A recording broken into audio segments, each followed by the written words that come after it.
Hello everyone, welcome to the lecture of DMA. Over here I'm going to try and explain as much as possible and to cover as much as possible that you've covered in your lectures about the DMA. Now before we move on to what a DMA basically is, we'd like to say why is the DMA actually needed? DMA is a special additional device that we're using, right? So why do we need a DMA and where it is needed? And if we can understand where and why we need it, we can basically understand the logic and how it basically works and what it is. Right? So the DMA is there to solve a very specific problem that arises while the transfer of data between memory and the I/O. Now you may ask what is the problem, but before I answer that, let's first see how data is actually transferred between memory and I/O. Now data is actually transferred in three different ways between memory and I/O, and as you have already covered in your lectures, they are programmed I/O, interrupt-driven I/O, and the use of DMA.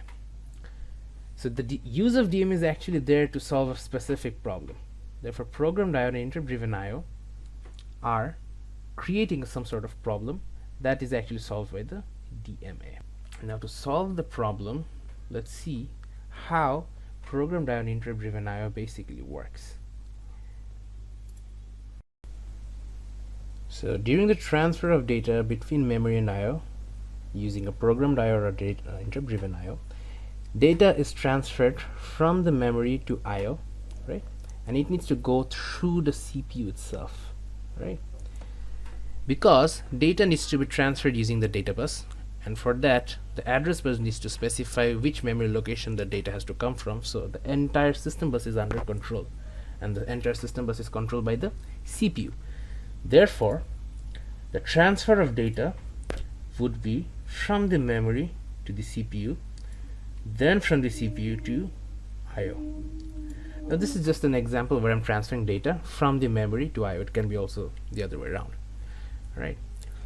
But now the problem that arises from here is this. CPU is a very fast device, right? It's a very fast device, right?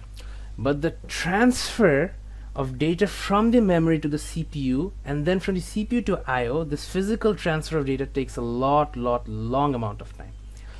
And as a result, what happens is this: the CPU is laid unutilized for a very long time because the CPU is not necessarily doing any sort of work while the data is being transferred, right? When the data comes to the CPU might have some work. That depends upon the instruction that it's performing. If it has some work, then it utilizes its power. But before that or after that, while the data is transferring, it does not do any sort of work. Therefore, CPU is laid underutilized. So this time where it's lying idle, this could have been used somewhere else to perform some different or more difficult work, which would have given us more fruitful results, right? So the CPU is basically lying idle. Therefore, the problem of CPU lying idle arises from programmed I/O or interrupt-driven I/O. Alright, now how does the DMA work? So now we'll see how the DMA works and eliminates this problem. So let's roll down a bit. So now we have a different device, right, in the middle, which we can call to be the DMA. Right. Oops. Right. Let's change the color now. Now, previously, when data needed to be transferred from the memory to the CPU, it was going from the memory to the CPU and then from the CPU to the I/O, right? Data was transferred from the memory to the CPU because the system bus was under the CPU's control. But now when we have a DMA, the memory does not knock the CPU directly. The memory knocks the DMA, saying that, hey, I have some data that needs to be transferred to the I/O. Now when the DMA gets this request, the DMA knocks the CPU, hey, I need the control over the system bus, because memory is saying that it needs to transfer data from itself to the I/O.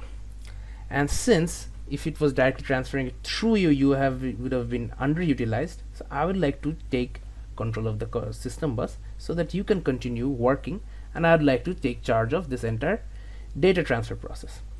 And the CPU says, oh yeah, that's a very great idea. So what it does, it sends back a signal saying that alright, you have the control of the entire system bus.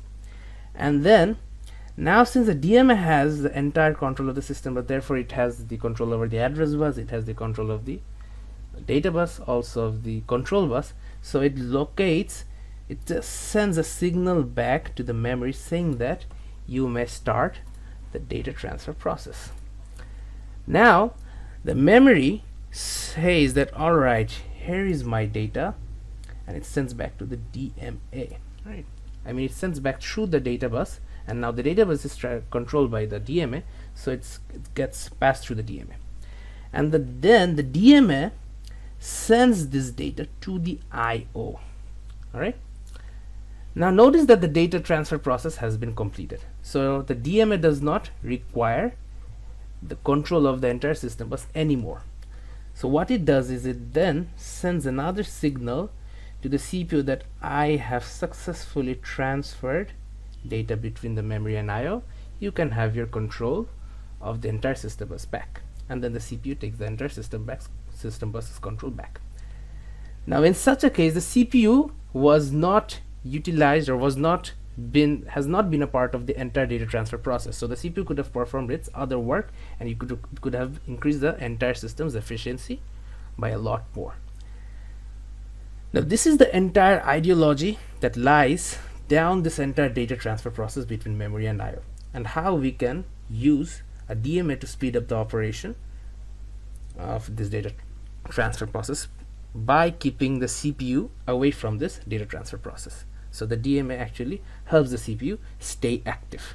Alright, now we will look into a few things more after this.